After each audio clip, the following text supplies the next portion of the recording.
Assalamualaikum warahmatullahi wabarakatuh. Baiklah, kami dari kelompok 1 yang beranggotakan 6 orang. Pertama, Nur Aini, Novita Amelia, Rahma Apridiati, Rahma Sarita, Tessa Johelme Putri, dan Zahratul Jannah akan menjelaskan tentang organogenesis sistem pernapasan. Yang pertama, pembentukan tunas paru. Nah, pada pembentukan tunas paru, ketika mudika berusia kurang lebih 4 minggu, diverticulum respiratorium atau tunas paru nampak sebagai sebuah tonjolan keluar dari dinding ventral usus depan. Karena itu, epitel lapisan dalam laring, trakea, dan bronkus, serta lapisan epitel baru seluruhnya berasal dari endoderm.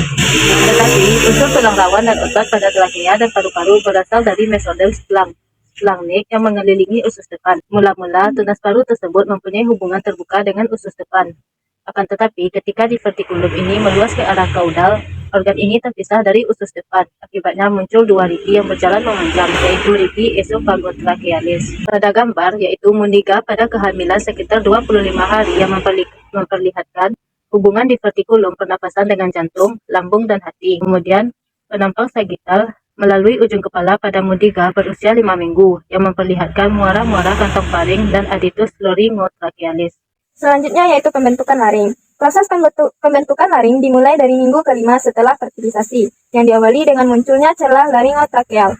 Celah laring tersebut dalam perkembangannya berubah menjadi bentuk T. Meskipun dari kedua lengkung perineal, lengkungan ke-4 dan ke-6, berubah membentuk tiroid, tulang rawan, krikoid, dan arytenoid. Sel-sel laringeal juga mengalami perubahan untuk membentuk pita suara. Laring merupakan saluran udara masuk dan merupakan pintu atur saluran pertama dari saluran pernapasan bawah. Laring merupakan organ yang tersusun atas jaringan otot polos dan tulang rawan. Laring menjadi sangat penting karena di organ ini juga terdapat pita suara yang akan menghasilkan suara dengan bantuan getaran yang dihasilkan udara. Sel-sel penyusun lapisan bagian dalam laring berasal dari endoderm, sedangkan jaringan tulang rawan dan jaringan otot berasal dari mesenkim pada lengkung perineal ke-4 dan ke-6. Selanjutnya, pembentukan trakea, bronkus, dan paru-paru. Selama pemisahannya dengan usus depan, tunas paru membentuk trakea dan dua kantong keluar sebelah lateral, yaitu tunas bronkialis.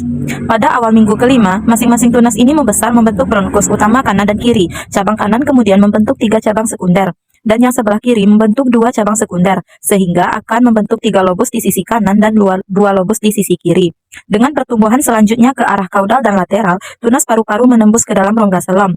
Ruang ini agak sempit dan dikenal sebagai kanalis perikardioperitonealis.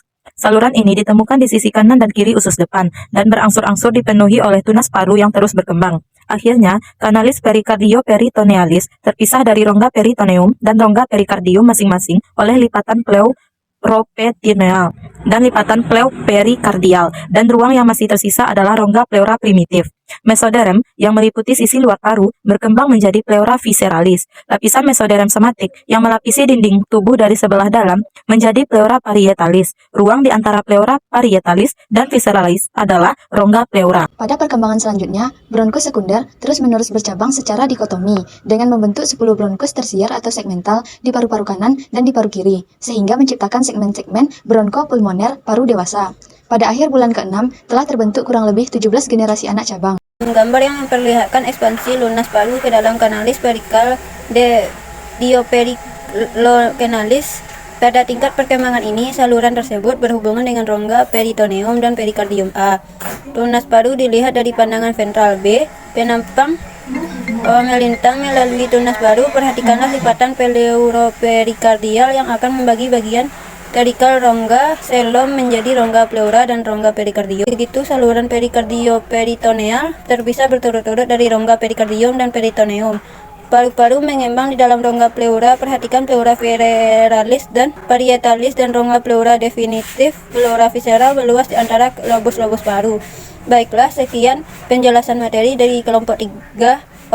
Sekian, terima kasih. Assalamualaikum warahmatullahi wabarakatuh.